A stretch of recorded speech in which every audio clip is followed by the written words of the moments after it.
ಉತ್ತರ ಕನ್ನಡ ಜಿಲ್ಲೆಯ ಅಂಕೋಲಾ ತಾಲೂಕಿನ ಶಿರೂರು ಬಳಿಯುವಂತಹ ರಾಷ್ಟ್ರೀಯ ಹೆದ್ದಾರಿಯಲ್ಲಿ ಗುಡ್ಡ ಕುಸಿದುಕೊಂಡು ಇವತ್ತಿಗೆ 13ನೇ ದಿನದ ನಿರಂತರವಾಗಿ ಕಾರ್ಯಾಚರಣೆ ನಡೀತಾ ಇದೆ. ಈಗಲೂ ಸಹಿತ ಕಾರ್ಯಾಚರಣೆಗೆ ಹೋಗ್ತಾ ಇದ್ದಾರೆ. ನೀವು ದೃಶ್ಯದಲ್ಲಿ ನೋಡಬಹುದು. ಯಾಕೆಂದ್ರೆ ಇದುವರೆಗೂ 8 ಮೃತದೇಹಗಳು ಸಿಕ್ಕಿದ್ದು, ಇನ್ನು 3 ನಾಪತ್ತೆಯಾಗಿದ್ದಾರೆ. ಅವರ ಶೋಧ ಕಾರ್ಯ ಈಗಾಗಲೇ ನಡೀತಾ ಇದೆ.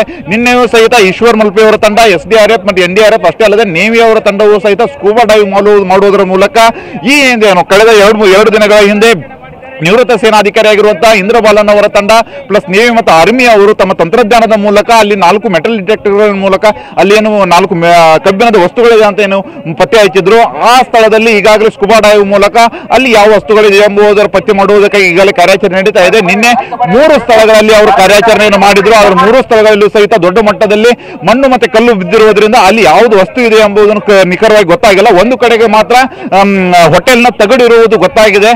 ಆದ್ರೆ ಆ ತಗಡಿನ ಕೆಳಗಡೆ ಹೋಗಕ್ಕೆ ಆಗ್ತಾ ಇಲ್ಲ. ಯಾಕಂದ್ರೆ ಪೂರ್ತಿಯಾಗಿ ಮಣ್ಣು ಮತ್ತು ಕಲ್ಲು ಬಿದ್ದಿದೆ. ಅಲ್ಲಿ ಕೆಳಗಡೆ ಯಾವ್ದಾದ್ರು ಮೃತದೇಹ ಸಿಕ್ಕಿರಬಹುದು ಎಂಬ ಆತಂಕವಿದೆ. ಅದರ ಜೊತೆಗೆ ನಿನ್ನೆ 3 ಪಾಯಿಂಟ್ಗಳಲ್ಲಿ ಕಾರ್ಯಾಚರಣೆ ಮಾಡಿದ್ರು. ಇವತ್ತು 4ನೇ ಪಾಯಿಂಟ್ ಅಲ್ಲಿ ಕಾರ್ಯಾಚರಣೆ ಮಾಡಲಾಗುತ್ತೆ.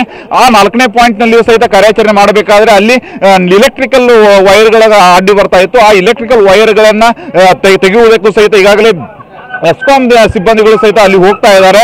ಅಲ್ಲಿ ಎಸ್ಕಾಂ ಸಿಬ್ಬಂದಿಗಳು ಹೋಗ್ಬಿಟ್ಟು ಅಲ್ಲಿ ಇಲೆಕ್ಟ್ರಿಕಲ್ ವೈರ್ಗಳಿಂದ ನಿಂತಿದೆ. ಆ ಇಲೆಕ್ಟ್ರಿಕಲ್ ವೈರ್ಗಳನ್ನು ತೆಗೆದುಬಿಟ್ಟು ಅಲ್ಲಿ ಯಾವ ವಸ್ತು ಇದೆ ಎಂಬುದನ್ನು ಸಹಿತ ಕಾರ್ಯಾಚರಣೆ ಮಾಡಲಾಗ್ತದೆ. ಅಷ್ಟೇ ಅಲ್ಲದೆ ನಿನ್ನೆ ಏನು 3 ಸ್ಥಳಗಳಲ್ಲಿ ಏನು ಕಾರ್ಯಾಚರಣೆ ಮಾಡಿದ್ರು, ಅದೇ ಸ್ಥಳದಲ್ಲಿ ಇವತ್ತು ಮತ್ತೆ ಹೋಗಿ ಅಲ್ಲಿ ಏನಾದರೂ ಮಣ್ಣು ಮತ್ತೆ ಕಲ್ಲುಗಳು ಏನಾದರೂ ಒಂದು ಸ್ವಲ್ಪ ಆ ಕಡೆ ಈ ಕಡೆ ಆಗಿದ್ರೆ ವಸ್ತುಗಳು ಏನಾದರೂ ಪತ್ತೆ ಆಗಬಹುದಾ ಎಂಬುದರ ಬಗ್ಗೆಯೂ ಸಹಿತ ಇವತ್ತು ಶೋಧ ಕಾರ್ಯಾಚರಣೆ ಮಾಡ್ತಾರೆ. ನೀವು ದೃಶ್ಯದಲ್ಲಿ ನೋಡಬಹುದು. ಈಗಾಗಲೇ ಅವರು ಹೋಗ್ತಾ ಇದ್ದಾರೆ ಪಾಯಿಂಟ್ಗೆ. ಯಾಕಂದ್ರೆ ಇಲ್ಲಿಂದ ಸುಮಾರು 200 ಮೀಟರ್ ದೂರದಲ್ಲಿದೆ. ಅಲ್ಲಿ ನೋಡಿ ನೀವು ದೃಶ್ಯದಲ್ಲಿ ನೋಡಬಹುದು. ಯಾಕಂದ್ರೆ ಅಲ್ಲಿ ಏನು ಗುಡ್ಡ ಕುಸಿದ ನಂತರ ಅಲ್ಲಿ ಒಂದು ದ್ವೀಪ ರೆಡಿ ಆಗಿದೆ. ಅದೇ ಸ್ಥಳದಲ್ಲಿ ಸುತ್ತಮುತ್ತಲು ಸುಮಾರು 60 ರಿಂದ 70 ಮೀಟರ್ ಆಸ್ಪಾಸ್ನಲ್ಲಿ ಸುಮಾರು 3 ಪಾಯಿಂಟ್ಸ್ಗಳನ್ನ ಇಂದ್ರಬಾಲನ್ ಅವರು ತಂಡ ಮಾಡಿದ್ರೆ 5 ಪಾಯಿಂಟ್ಸ್ಗಳನ್ನ ನೇವಿ ಮತ್ತು ಆರ್ಮಿ ತಂಡದವರು 5 ಪಾಯಿಂಟ್ಸ್ನಲ್ಲಿ ಕಬ್ಬಿಣದ ಅವಶೇಷಗಳು ಇದೆ ಅಂತ ಸಹಿತ ಪತ್ತೆ ಮಾಡಿತ್ತು. ಆ ಎಲ್ಲ ಪಾಯಿಂಟ್ಸ್ಗಳಲ್ಲೂ ಸಹಿತ ಕಾರ್ಯಾಚರಣೆ ಮಾಡಲಾಗ್ತಾ ಇದೆ. ಆದ್ರೆ ಕಾರ್ಯಾಚರಣೆಯಲ್ಲಿ ಎಲ್ಲಿಯೂ ಸಹಿತ ಪ್ರಮುಖವಾಗಿ ಲಾರಿ ಇದೆ.